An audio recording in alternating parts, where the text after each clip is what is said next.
Hi, I'm David and welcome to the shed. Now today I'm carrying on with the maintenance on the XVS 650, the Drag Star or V-Star depending on where you are in the world, and what I'm doing today is looking at the air filter. Now it's a very common mod with all bikes to upgrade the paper air filter element that comes from the factory with a more performance air filter, something that might be made by K&N for example, or this one from Moto. They do a very similar job. Some people reckon these are better, some people like K&N. It doesn't really matter, they work both equally as well as far as you or I are concerned, where you're not going to put the bike on a racetrack. Now K&N reckon to get 50,000 miles between cleaning. That might be true, I'm guessing it is, but today I'm going to clean the K&N filter that is on my Drag Star, mainly because I don't know its history. So I'm going to clean it, that way I know it's done, it's clear, the bike is going to breathe the best it can, and I'm going to get the most power I can out of the bike in its current state of tune. So let's get into it. So air filter cover here is held on in three places, here, here and here. Note this cover does actually fit only on one way round, and underneath here at the bottom there's two little rib markings. I'll show you that in a moment, that you have to line up when putting it back on. Now you should have three screws in here. This one has only got two, and these top two have been replaced by Allen bolts, and the reason for that will become very obvious the moment you take this screw out, because it's been chewed to death. And the reason it's chewed to death is because somebody didn't realise that this is a Japanese bike, and Japanese bikes have JIS screws in them. It's Japan or Japanese industry standard, or Japan industry standard, depending which way you prefer, and they have a different head to them. It's close to a posi drive, but it's not the same. And if you try and take a screw out of a Japanese bike with a posi drive screwdriver, well then this is what you end up with. Something that is absolutely chewed out. Now you can typically tell a JS because it'll normally have a little punch mark down here on one of these on the head.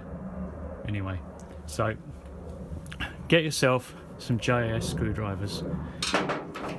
If you're a Japanese bike, you're going to need them.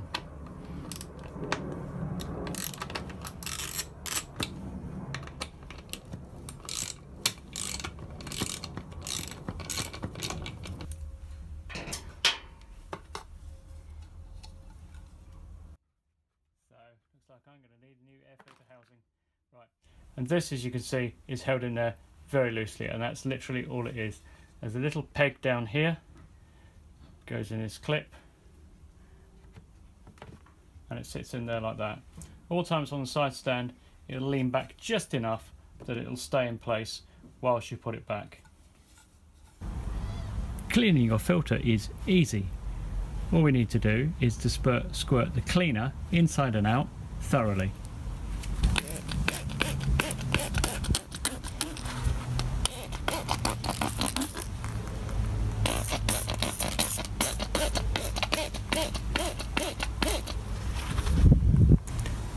And leave to soak for 10 minutes.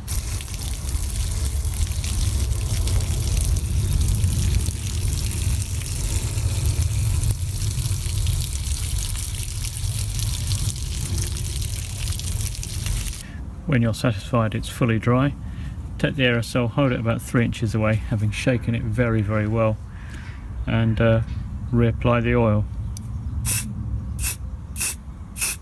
And you'll see it goes red when you do that. Don't over apply,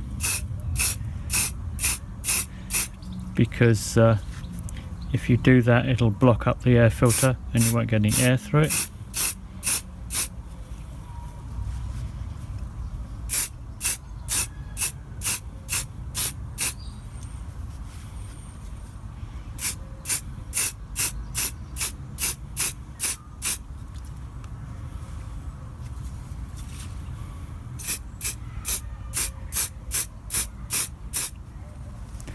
So in case you ever wondered, the cotton is actually just white cotton, inside this gauze, and it's the oil that is red on a K&N filter.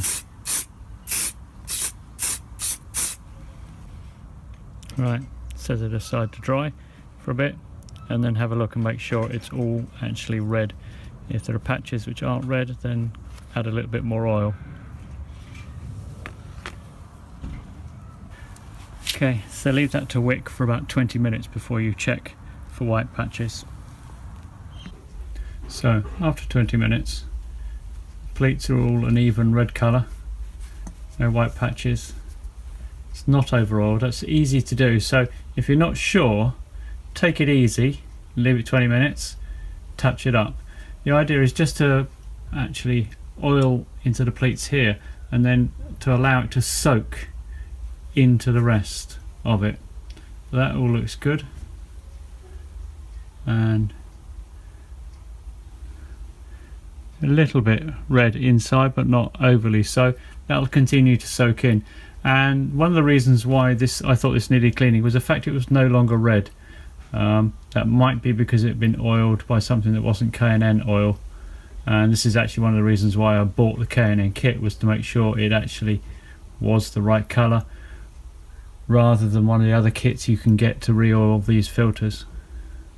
So let's put it back on the bike.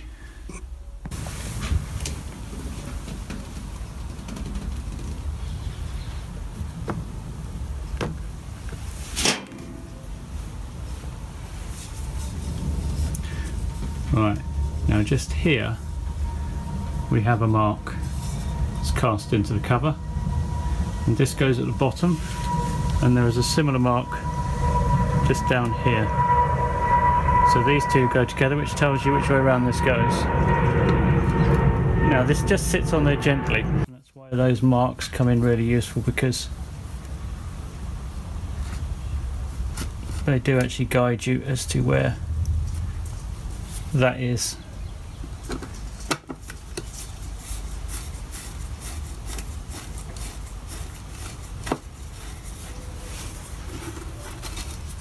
And once you've got one in, it'll just hold the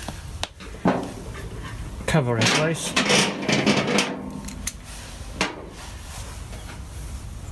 It's always a good idea to grease these bolts so they just slip in.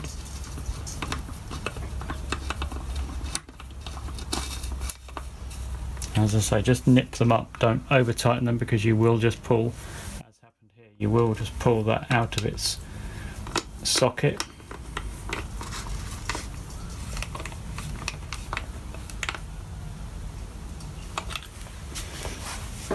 And then just tighten them up evenly.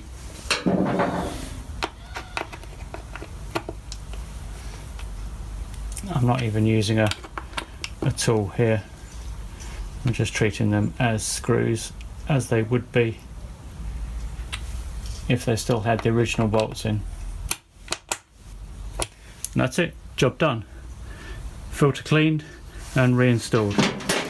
All we need to do now is to clean our greasy fingerprints off.